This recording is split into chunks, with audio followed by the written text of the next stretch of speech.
Hi everybody, welcome back to Cat's Book Nook. Today is September 9th. It is Sunday. That means this is a weekly wrap-up video. Sorry for the late issue. It is 8:11 here, so the sun is down. It's been a long freaking day. Don't want to talk about it. I want to talk to you guys about books. So, books that I read this week. I'm not going to show you guys pictures because I forgot to put them on my phone. And I returned a lot of books. So, alright. So I got through 4 books this week. I got through Kitty and the Silver Bullet. This is book 5. I got through book 4 this week. I got through the audiobook of Waking Gods. Holy crap, that was fantastic.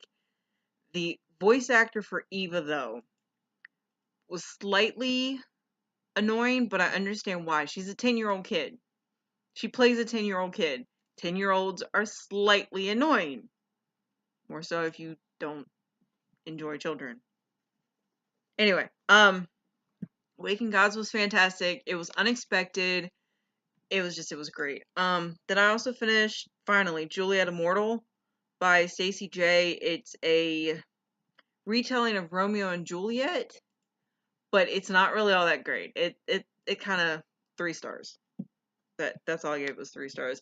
And then the last book I finished was The House I Loved by Tatiana de Rosnay. She wrote Sarah's Key. Growing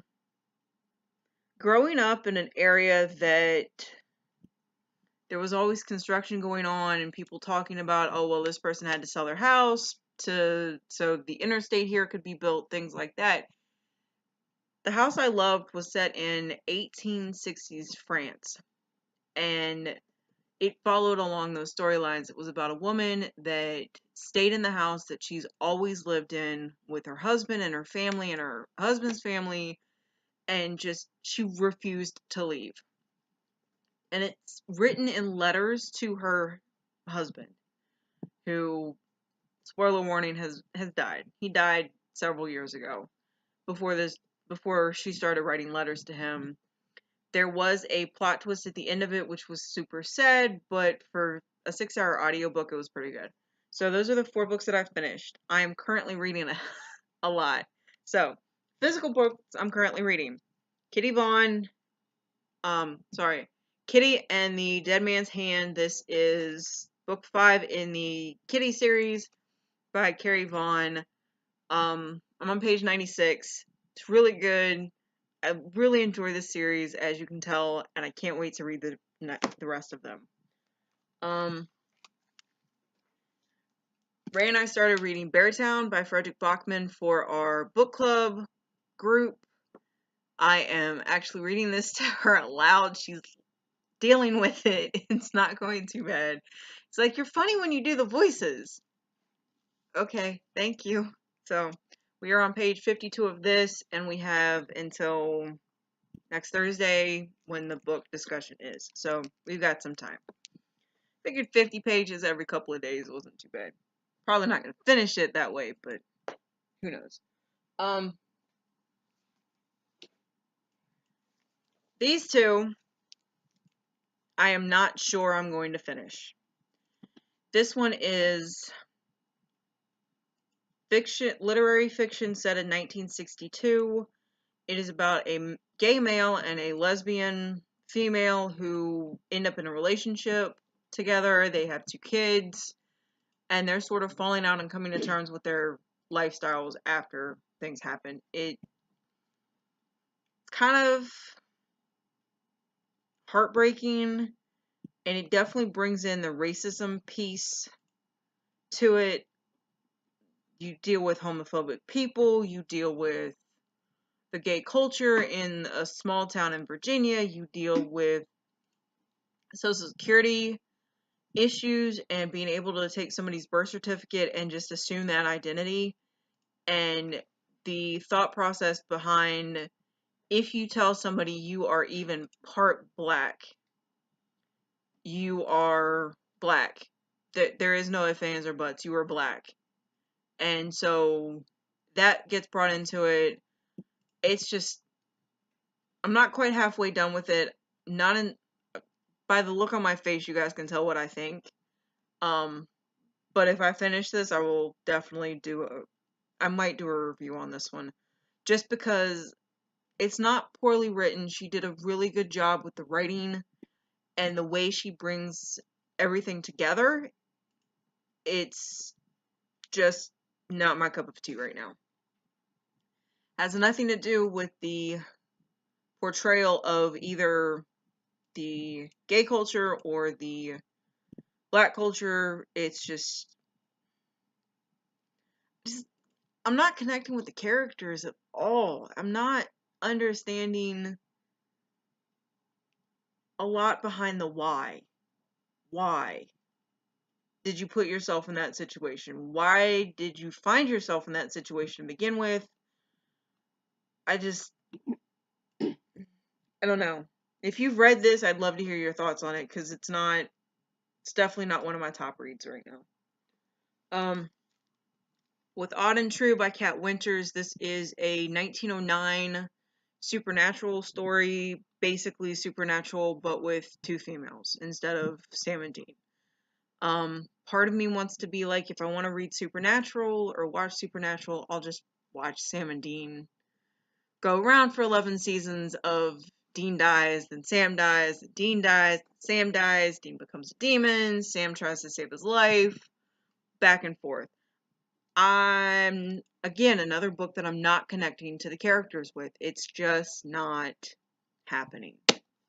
So, and then I got 2 audiobooks that I'm currently listening to. One I am buddy reading with the wife, which is Hunger Games by Suzanne Collins. This is the first book in the Hunger Games series. We may or may not continue the series this way. I think we've only got like an hour and a half left on it. And then Sideways by Rex Pickett. You guys can't really see that. This is the most misogynistic book I've ever put my hands on. I have maybe 2.5 hours left in this book. It is just wow. Watch the movie. I will rarely ever say that the movie is better. Watch the movie. Yeah. New books.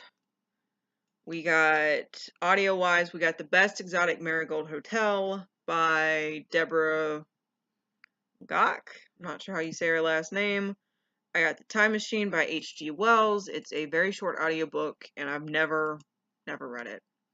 I picked up the audio version of Public Library and Other Stories by Ali Smith, and Everything by Nicola Yoon. Those are all the new audiobooks that I got. The new physical books, I'm not going to show you guys all of them, but because I did get a lot of them. The Summer of Salt by Katrina Link. I want to say Leno, but it may be Leno. This is supposed to be really good. It's super short. It's 266 pages.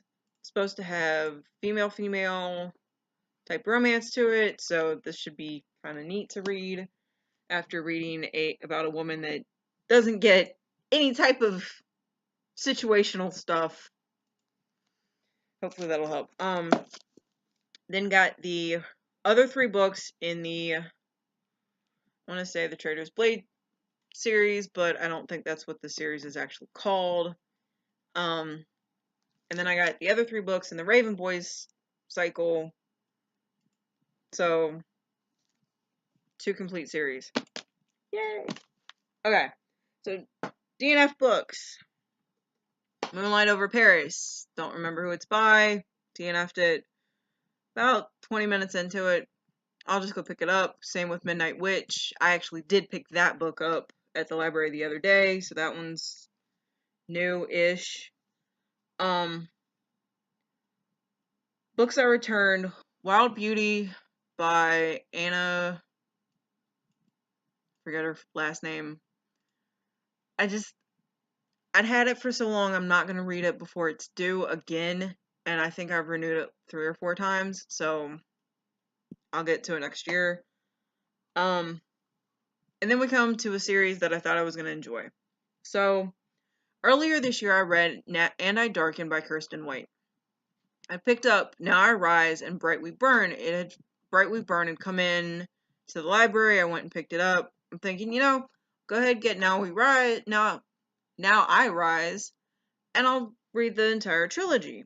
It'll be good. That did not happen. So I started And I Darken on yesterday. I got 52 pages into it. I'm on chapter 9. I'm like, this is boring. I am not getting into this book like I did the first time I read it.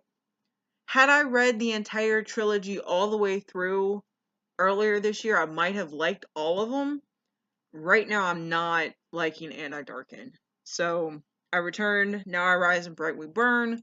So that way, whoever has holds on those, they can go ahead and get filled.